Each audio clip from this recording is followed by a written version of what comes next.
अच्छा जी, तो कल की जो हमने हमारी क्लास थी उसके अंदर हमने डाटा नहीं, business law dynamics, business law dynamic का चैप्टर नंबर 2 के नोट्स जो है वो कवर कर लिए थे। आज जो हमने क्या करना है उसके प्रैक्टिस करनी है। प्रैक्टिस का जो क्वेश्चन मैंने आपको दिए थे थ्योरी वाले, वो थ्योरी के क्वेश्चंस थे।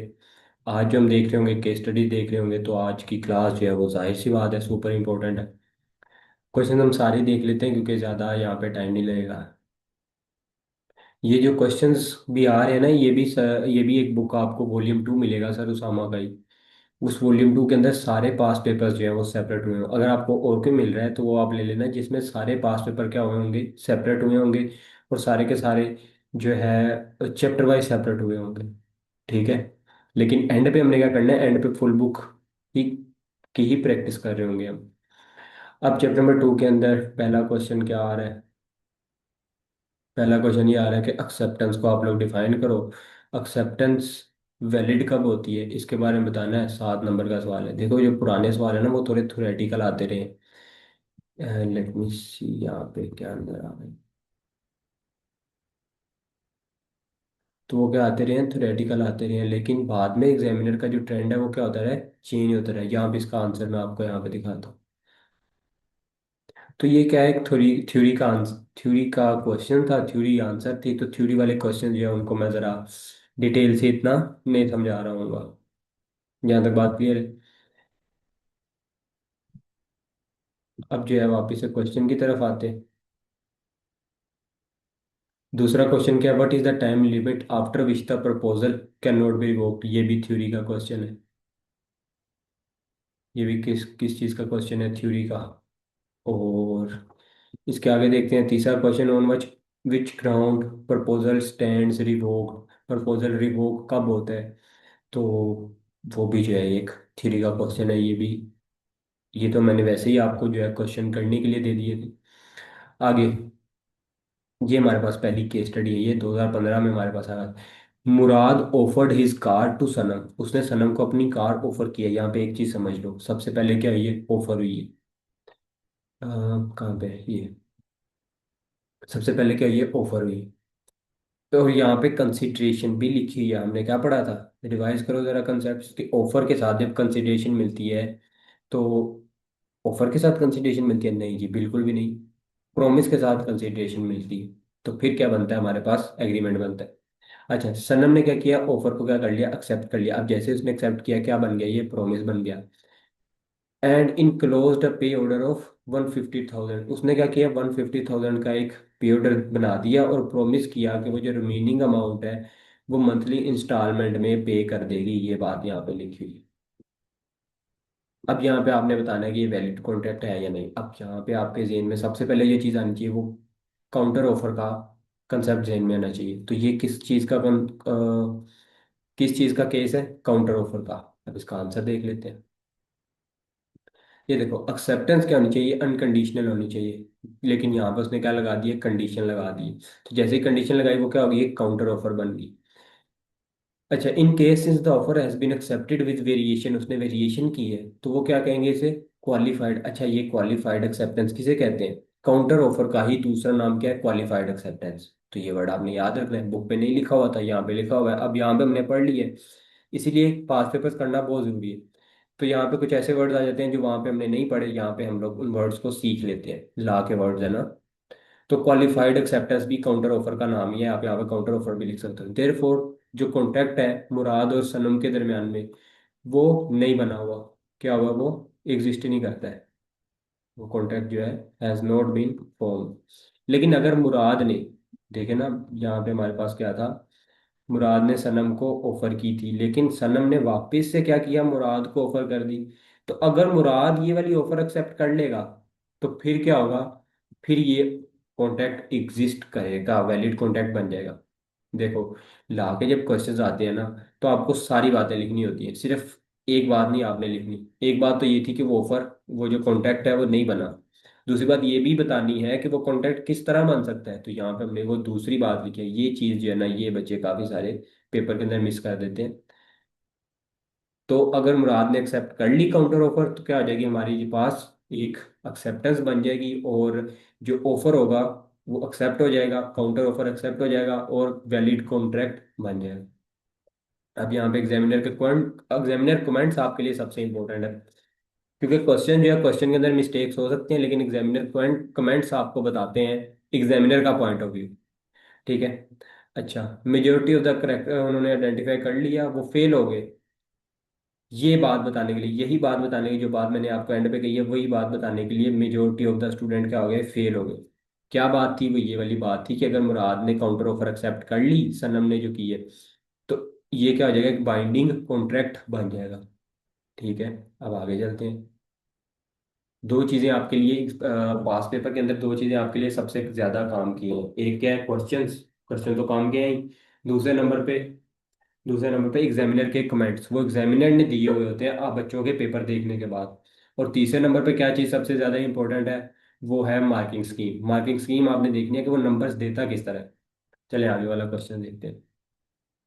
बाबर जो क्या है, ओनर है, किस चीज़ का ओनर है, मशहूर एसोसिएट का ओनर है। उसने क्या किया, एक एम्प्लॉई जो कि उसका कौन है, Aftab, in search of his pet, अपना जो पेट है, पेट हॉर्स है, उसकी सर्च में उसने क्या किया, उसको भेजा, जो कि 5 दिन से मिसिंग है। पहली बात क्या होगी, पहली बात हमारे दिमाग में होना चाहिए। अब यहाँ पे इसको जरा मैं इरेज करता हूँ। जो चीज़ मैंने दिमाग में रखनी है वो ये है कि आफ्ताब को उसने भेजा है पेट को ढूंढने के लिए, जो कि 5 दिन से मिसिंग है। अच्छा, उसके बाद बाबर ने क्या किया, एडवर्टाइज किया एक रिवार्ड। किस चीज़ का रिवार्ड, 20,000 का, कहाँ पे, न्यूज़पेपर के अंदर, कि कोई के अगर कोई भी उसका हॉर्स ढूंढेगा, उसको क्या देगा, वो 20,000 रुपये दे देगा। अब आफ्ताब क्या था, आफ्ताब अनअवेयर था। यहाँ पे क्लियरली एक बात लिखी है कि आफ्ताब क्या था, अनअवेयर था। किस बात से अनअवेयर था, न्यूज़पेपर के ऊपर जो एडवर्टाइजमेंट थी उस बात से अनअवेयर था, और उसने हॉर्स को ले आया। लेकिन बाद में सब्सिक्वेंटली उसने क्या किया, उसको पता चला ऑफर का, तो उसने क्या किया, क्लेम किया बदर से कि मुझे जो है ना, बदर से उसने क्लेम किया कि मुझे आप 20,000 रुपये दो। अब हमने क्या बताना है, हमने बताना है whether Aftab would be able to claim the amount of reward under the circumstances। तो यहाँ पे हमने बताना है कॉन्ट्रैक्ट एक्ट की प्रोविजन के अकॉर्डिंग कि आफ्ताब वो क्लेम कर सकता है या नहीं कर सकता। अब यहाँ पे हमारे जहन में सबसे पहले एक बात आनी चाहिए कि कम्युनिकेशन जरूरी है। क्या कम्युनिकेशन हुई थी, नहीं हुई थी। पहली बात हमारे दिमाग में क्लियर हुई, कम्युनिकेशन तो हुई नहीं थी। दूसरी बात, एक्सेप्टेंस जब आपने करनी है, एक्सेप्टेंस के वक्त ऑफर की कम्युनिकेशन जरूरी है। विदाउट ऑफर की कम्युनिकेशन एक्सेप्टेंस नहीं हो सकती। ये हमारे दिमाग में फौरन से जो चीजें हैं वो आ गई। अब जरा आंसर के अंदर देखते हैं कौन सी वो चीजें हैं जो अभी भी हमारे दिमाग में नहीं आई। जब हम आंसर देखेंगे हमें पता चलेगा कि कुछ चीजें हैं जो हमारे दिमाग में नहीं आई थी अभी। जैसे कि लास्ट टाइम यहाँ पे क्या हुआ था, यहाँ पे हमें एक चीज हमारे दिमाग में नहीं आई थी। क्या नहीं आया था, कि काउंटर ऑफर अगर एक्सेप्ट होगी तो वो ऑफर बन सकती, तो वो क्या होगा, कॉन्ट्रैक्ट बन सकता है। पिछले क्वेश्चन के अंदर हमारे दिमाग में नहीं आया था पहले। समझ रहे हो, अभी हम जो चीज सीख रहे हैं ना, वो ये सीख रहे हैं कि अपने दिमाग में बाकी चीजें कैसे लेके आनी है। अब चलते हैं आंसर की तरफ। अच्छा, in case of general offer जो कि पब्लिक को हुई थी, contact is made with the person who having the knowledge of. अच्छा, यहाँ तक बात तो सिंपल लिखी हुई है। क्या बात, उसने एक्सप्लेन कर दिया, उसने सिर्फ सिनारियो को एक्सप्लेन किया। उसके बाद however under the given circumstances, अब ये जो सर्कमस्टांसेस हैं उसके अंदर आफ्ताब क्लेम नहीं कर सकता। अच्छा, ये चीज़ आपने याद रखनी है। आपने जो है ना क्वेश्चंस को आंसर कैसे करना है, सबसे पहले आपने लिखनी है प्रोविजन। प्रोविजन लिखने के बाद आपने क्या करना है, आपने लिखनी है एक्सप्लेनेशन लिखनी है। इस तरह का काम करना है आपने। पहले आपने प्रोविजन लिखनी है, फिर आपने क्या लिखनी है, एक्सप्लेनेशन। ला ला से उसको आपने क्या करना है, रिलेट करना है, सिनारियो को क्या करना है, रिलेट करना है। तो यही दो काम आपने करने हैं। इसका मतलब ये नहीं है कि आपने सेपरेट हेडिंग देनी है, लेकिन आपके ब्रेन में ये दो चीज़ें होनी चाहिए, पहले मैंने प्रोविजन भी बतानी है, और मैंने एक्सप्लेनेशन जो देनी है वो उसके साथ रिलेट करके देनी है। ठीक हो गया। अच्छा, यहाँ पे पहले मैंने सिनेरियो एक्सप्लेन किया, उसके बाद मैंने क्या लिखा कि गिवन सर्कमस्टांसिस के अंदर आफ्ताब जो है वो क्लेम नहीं कर सकता। क्यों नहीं कर सकता, क्योंकि कम्युनिकेशन नहीं हुई। ये बात हमारे जहन में पहले ही आ गई थी। तो उसके बाद यहाँ पे ये वाली बात, एक एक्स्ट्रा बात जो हमें लिखनी होती है, लॉ का पेपर है, लॉ के अंदर आपको जितनी भी पॉसिबिलिटीज है वो सारी लिखनी है, क्योंकि आप एक एज ए लॉयर बात कर रहे हो। तो Aftab could have accepted the offer only when he knew about it, अगर उसे पता होता तब वो एक्सेप्ट कर सकता था। ऊपर मैंने क्या एक्सप्लेनेशन दी, ऊपर मैंने एक्सप्लेनेशन दी है टू द पॉइंट, लेकिन टू द पॉइंट बात हमने नहीं लिखनी है, हमने एक्सप्लेन भी करना है। किस किस किसके अकॉर्डिंग एक्सप्लेन करना है, लॉ के अकॉर्डिंग एक्सप्लेन करना है। तो अगर उसे पता होता उस ऑफर का, तो फिर वो क्या कर सकता था, क्लेम कर सकता था, और उसका लीगल राइट था। समझ में आ गया बात। तो यही चीज मैक्सिमम स्टूडेंट ने, ये आपने एग्जामिनर कमेंट पढ़ लेना अगर में, मैक्सिमम स्टूडेंट ने यही बात यहाँ पे मिस की होगी, यही नहीं लिखा होगा। आगे चलते हैं। क्वेश्चन नंबर 6 थ्योरी वाला क्वेश्चन है, और उसके बाद जरा नीचे आते हैं। ठीक है, 15 क्वेश्चन है हमारे पास। अब क्वेश्चन नंबर 7 पे आते हैं।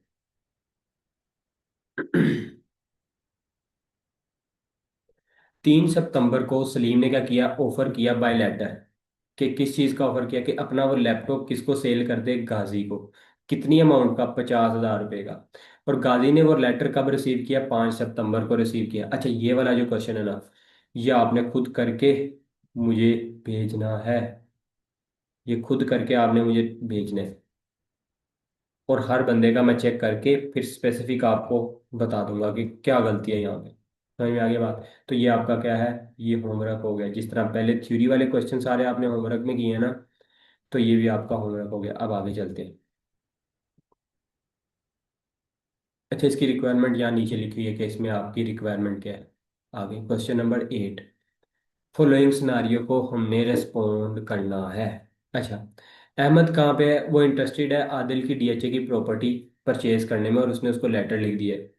और लेटर के अंदर उसने लिखा है कि मैंने तुम्हारी जो है डीएचए की प्रॉपर्टी के बारे में सुना हुआ है, और मैं इसको परचेज करने के लिए इंटरेस्टेड हूँ। क्या तुम उसे मुझे बेचने के लिए इंटरेस्टेड हो, और तुम्हें सब अब तक हाईएस्ट प्राइस क्या हुई है। अच्छा, ये जो है ना, ये जो पूरी बात हुई है यहाँ पे, ये बात हुई है इनविटेशन टू एन ऑफर, वो इनवाइट कर रहा है, इनविटेशन टू एन ऑफर। अच्छा, आदिल ने क्या रिप्लाई किया, उसने कहा कि मुझे प्रॉपर्टी अब तक 25 मिलियन के पैसे आए। और अहमद ने रिप्लाई किया कि मैं तुम्हारी प्रॉपर्टी 36 मिलियन की लेने के लिए तैयार हूँ। अभी भी क्या हो रहा है, अभी भी कम्युनिकेशन हो रही है। अभी भी क्या हो रही है, कम्युनिकेशन हो रही है। और उस कम्युनिकेशन के अंदर क्या कम्युनिकेट हुआ है, कम्युनिकेट ये हुआ है कि उसने ऑफर दिया, ये अहमद ने क्या दिया है, ऑफर। अहमद ने क्या दिए, ऑफर दिया है कि मैं तुम्हारी डीएचए की प्रॉपर्टी 36 मिलियन के लिए की बाय करने के लिए तैयार हूँ। लेकिन आदिल ने क्या किया, आदिल ने किसी और से ऑफर रिसीव की 38 मिलियन की, और उसने वो प्रॉपर्टी बेच दी। अब यहाँ पे हमने बताना क्या है, यहाँ पे हमने बताना है आदिल की लायबिलिटी। किस बारे में लायबिलिटी, टुवार्ड्स अहमद, क्या अहमद को आदिल लायबल है किसी बात का। मतलब ये कि पहले उनके दरमियान बातचीत चल रही थी ना, कम्युनिकेशन चल रही थी, अभी भी मैंने बताया कम्युनिकेशन हो रही थी उनके दरमियान। तो हमने अभी लॉ के अकॉर्डिंग ये बताना है कि आदिल अहमद को लायबल है किसी बारे में या नहीं। तो क्योंकि आदिल ने क्या किया था, अहमद ने क्या किया था, ऑफर की थी। तो ऑफर जो है एक्सेप्ट करना ना एक्सेप्ट करना आदिल की मर्जी है। तो आदिल ने नहीं एक्सेप्ट की, तो आदिल किसी भी किस्म से लायबल नहीं है। और यही चीज यहाँ पे आपके आंसर में लिखी हुई है। कहाँ पे है,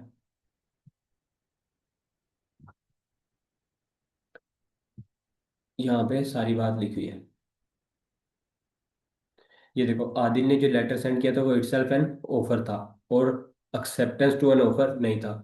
तो क्योंकि आदिल ने एक्सेप्टेंस दी नहीं है, तो कोई भी बाइंडिंग कॉन्ट्रैक्ट एग्जिस्ट नहीं करता।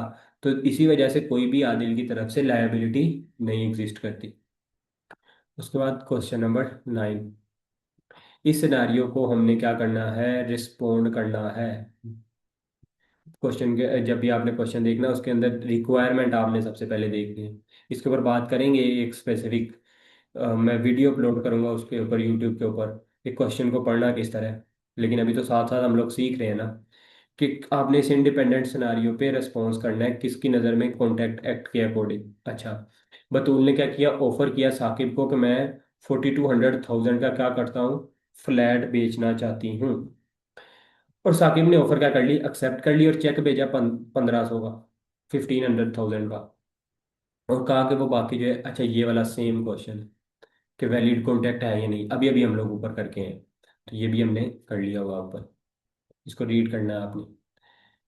अच्छा, ये थ्योरी वाला क्वेश्चन है, सेम क्वेश्चन। और उसके नीचे, under the provision of contract act सबसे पहले रिक्वायरमेंट पढ़नी है हमने। क्या बताना है हमने कि whether Mahmood is entitled to the reward, Mahmood को रिवार्ड मिलना चाहिए या नहीं। अच्छा, ये वाला जो क्वेश्चन है ये भी आपने खुद ही करना है। क्यों? क्योंकि अभी अभी हम लोग इसी तरह का क्वेश्चन जो है ऊपर करके आए हैं। कौन से वाला? ये वाला। ये वाला क्वेश्चन किया हमने, ये वाला। ठीक है, ये बदल वाला। समझ में आ गई बात? अब चलते हैं फिर से आगे।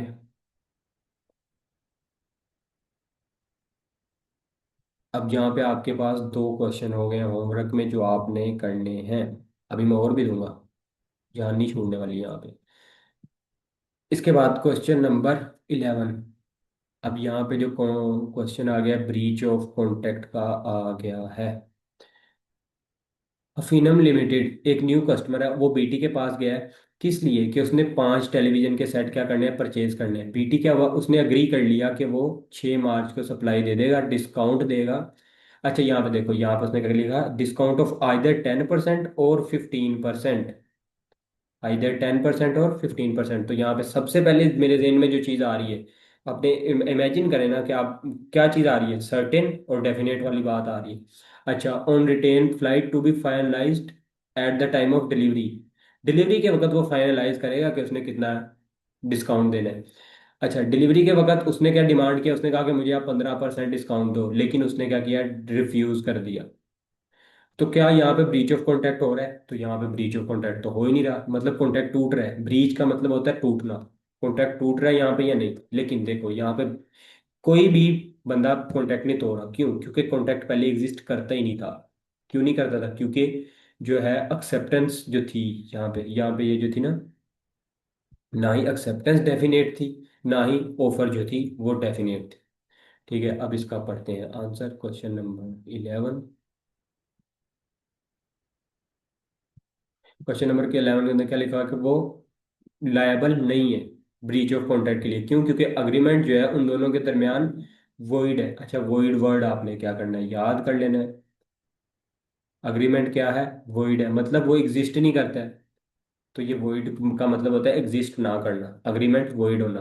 तो वो अग्रीमेंट उनके दरमियान हुआ ही नहीं। क्यों? क्योंकि वो जो थी बात उनके दरमियान हुई वो सर्टेन नहीं थी, ना ही डेफिनेट थी। यहाँ तक बात समझ आ गई? तो ये देखो एग्जामिनर कमेंट्स के अंदर वो क्या कह रहा है, ज्यादातर एग्जामिनीज जो थे वो अग्रीमेंट को वॉइड आइडेंटिफाई नहीं कर पाए कि अग्रीमेंट वॉइड है।